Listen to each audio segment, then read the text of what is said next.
છેલ્લા એકાદ અઠવાડિયાથી એક વિડીયો બહુ જ વાયરલ થઈ રહ્યો છે અને એ વિડીયો આપણા ભારત દેશમાં જ નહીં બાંગ્લાદેશમાં પણ વાયરલ થઈ રહ્યો છે.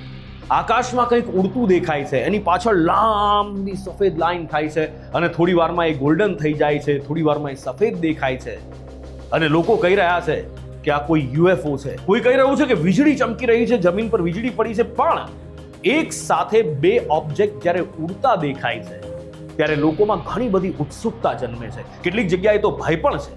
ઓડિશા, બંગાળ અને એની સાથે છેક બાંગ્લાદેશ સુધી બધાએ આ નજારો જોયો છે અને જેણે આ નજારો જોયો એ બધા જ આશ્ચર્યચકિત થઈ ગયા હતા કે આખરે છે શું.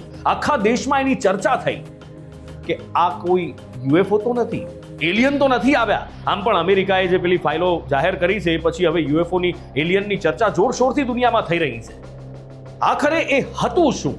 આખરે આ વિડીયોમાં દેખાતી એ વસ્તુ છે શું? એની પાછળનો જે સફેદ શેડો પડે છે અથવા તો જે સફેદ લાઈન પડે છે એ સફેદ લાઈન આખરે ગોલ્ડન કેમ થાય છે?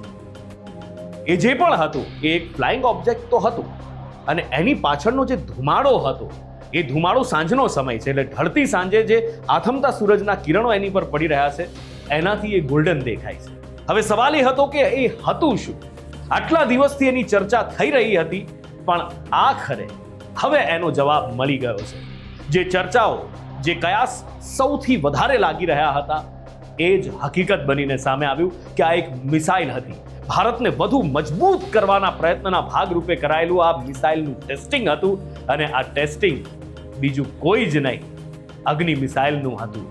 જી હા, રક્ષા અનુસંધાન સેવા વિકાસ સંગઠન એટલે કે DRDOએ શુક્રવારે ઓડિશાના ડોક્ટર APJ કલામ મિસાઇલ પરીક્ષણ સેન્ટરથી અગ્નિ મિસાઇલનું સફળ પરીક્ષણ કર્યું અને એ જ સફળ પરીક્ષણનું એ મિસાઇલ ઉડતી, એ ધુમાડો ઉડતો આપણને દેખાયો હતો. અને આ કઈ મિસાઇલ હતી એ પણ તમને કહી દઉં.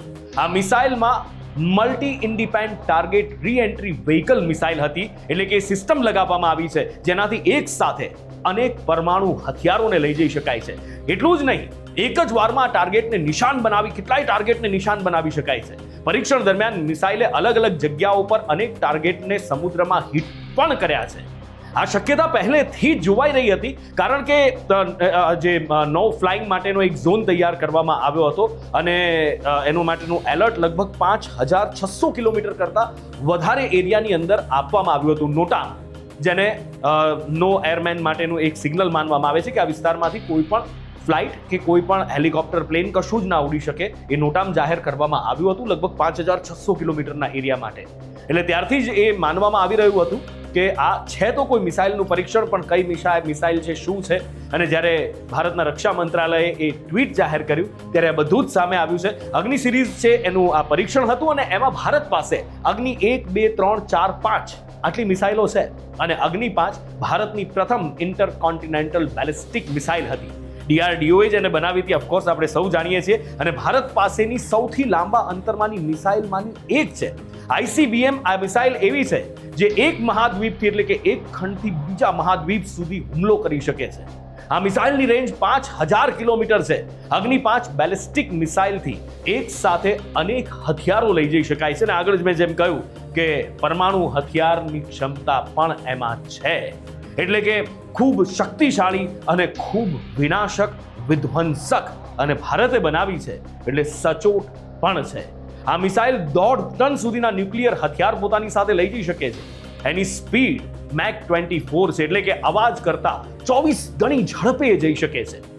અગ્નિ 5ના લોન્ચિંગમાં સિસ્ટમમાં કનેક્ટિવિટી ટેકનોલોજીનો ઉપયોગ કરવામાં આવ્યો છે અને આ જ કારણે આ ટેકનોલોજી એને ગમે ત્યાંથી ટ્રાન્સપોર્ટ કરી શકે છે. અગ્નિ 5 મિસાઇલનો ઉપયોગ ખૂબ સરળ છે અને આ જ કારણે દેશમાં એને ગમે ત્યાં તૈનાત કરી શકાય છે. અત્યાર સુધીમાં 5 જ દેશો એવા છે કે જેની પાસે આ ટેકનોલોજી છે. અમેરિકા, રશિયા, ચીન, ભારત, ફ્રાન્સ અને બ્રિટન પાસે આ ICBM ટેકનોલોજી છે. એટલે એ સવાલનો જવાબ તો મળી ગયો, પણ એક ગર્વ સાથે એ જવાબ મળ્યો કે આખરે શું હતું. ના કોઈ યુએફઓ હતું, ના આકાશમાંથી વીજળી પડી રહી હતી.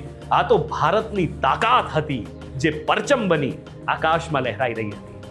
આવા જ ઇન્ટરેસ્ટિંગ વિડીયો સાથે મળતો રહીશ ન્યૂઝ ગુજરાતના પ્લેટફોર્મ પર. અત્યારે લઉં છું વિદાય.